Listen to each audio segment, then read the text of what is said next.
All right, it's Carson Anderson, Gator out today. Hope you're doing well. How about them Lions, huh? That was fun. That was a fun Saturday in Detroit. Anybody that was down there, I bet you had a good time. It was, and it wasn't just a game. It was Michigan State playing Baylor. It was a hopping. I mean, Woodward was hopping on Saturday night. Got a chance to get down there and do some shopping and hang out. And I got to tell you, it was just a great time to be in Detroit. And a great time to be a Detroit sports fan. And the team showed up and rewarded the fan base. And that was Ford Field at full effect when we see how loud it can be. I've described it as piercing. Ford Field as a home field advantage. I currently think it's only going to happen when they keep winning, and they have to keep winning.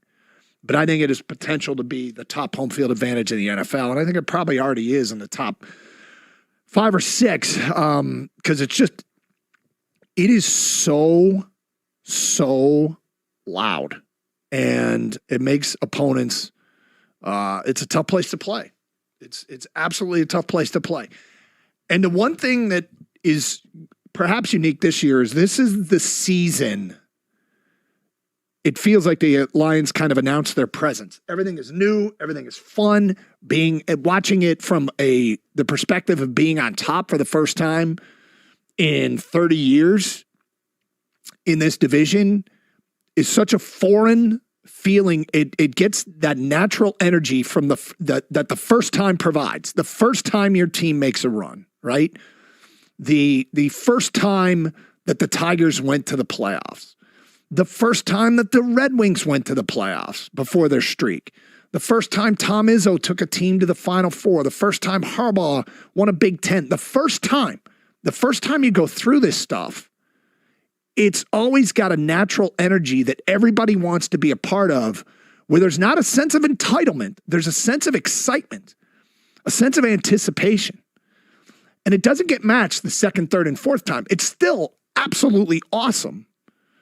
But you sort of get into the position of, okay, this regular season stuff is cool. What's going to happen in the postseason? Right now, the regular season stuff is cool. The roller coaster ride is filled with wild variations and emotions. I mean, we go from the highest of highs to what feels like the lowest of lows. Last week was a tough week in Detroit after the Bears loss.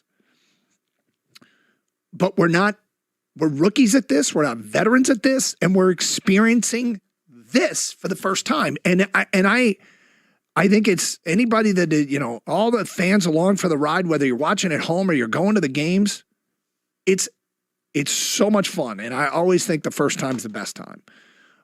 And we hope that it's going to be the first of many.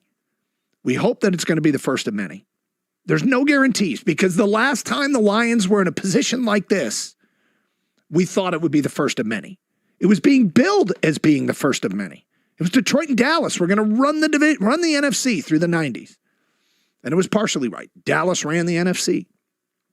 So nothing is a given, but it's awfully promising, especially when you have this many young players making plays, this many young players doing positive things for your team. And there are going to be injuries that derail individuals' plans and derail the Lions' plans. And they might run into contract situations moving forward. We kind of zoom out here and take a big picture look. But right here, right now, they're on the brink of doing something and poised to do something they haven't done in 30 years. And it's absolutely fantastic. It's fantastic. They went out and they dominated one of the hottest teams in the NFL. Denver won 6 of 7. Detroit had been taking their shots. I mean, everybody last week, we talked about it, wrote the same thing. Yeah, Detroit, they're reeling. They're not playing the way they were. Everybody wrote it. And I said a lot last week. Seasons are filled with ups and downs. They have 4 games to figure it out before they get to the postseason. And once you figure it out, you don't have it figured out permanently, because you'll go through another cold stretch. You hope it doesn't happen this year. But when you look back in retrospect, when they kind of stopped playing the highly efficient offensive football and limiting the bleeding defensively, when is the line of demarcation where it all changed? And you're like, oh man, the Lions, something's wrong with the Lions. When did that happen? Was it after the Raiders game when they couldn't stop the Chargers at all? And then they had to come from behind to beat the Bears. Then they lost to the Packers. Then they hung on against the Saints. Then they lost to the Bears. If that's your rough stretch, keep in mind, they went 3-2 during the rough stretch.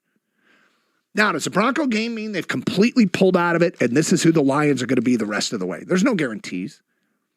It sure looks good. Well, you said it, Doug. A lot of us have never been in this situation before. We've never been here before. And that rough stretch included, if you want to go shorter, they're 1-2 in the last 3. So 3-2 is a positive way of looking at it, but they were 1-2 before the Broncos game. Yep. And they were sick. Remember we talked about when you're sick, sometimes when you're really sick, you're like, oh, I'm never going to get better. Yep. I feel like crap. I'm never going to get better. But the Broncos game it wasn't a get right game. It was a get well game. And it reminded you that, hey, when healthy, we're pretty good. Mm-hmm. And they got the offensive line back, and they showed it doesn't matter if the Broncos were playing well or not. The Lions showed what they can do when they're on and they're healthy. And they're one of the better teams in the league. And sometimes you just got to be reminded of that. This is the same team that was 8-2 to start the year. Yep. And they went through that rough patch where you can say they got a little bit sick and 2-2, but they're back to, at least Saturday they were back, and we hope to finish that way as well. So, look, I mean, now they're set up for this stretch run, right? They need magic numbers half a game to clinch the division. Combination of a Detroit win or a Minnesota loss, and the division is theirs. Just one. You just need one of those things to happen in the last 3 weeks. And heck, they play Minnesota twice. So I guess if you're Minnesota, if we're doing the show in Minnesota, you're thinking, all right, we're on the brink of controlling our own destiny. We need to sweep Detroit and hope that Dallas beats Detroit. And that's how I'd be selling it in Minnesota. And you should sell it that way if you are Minnesota. Meanwhile, Detroit can take care of business this weekend. And they're going to be doing it against Nick Mullins. They've already announced that Nick Mullins is going to start the game against the Lions. And so it's all right there for the taking. Like, you paint this scenario and you go, okay, this is what it's going to come down to.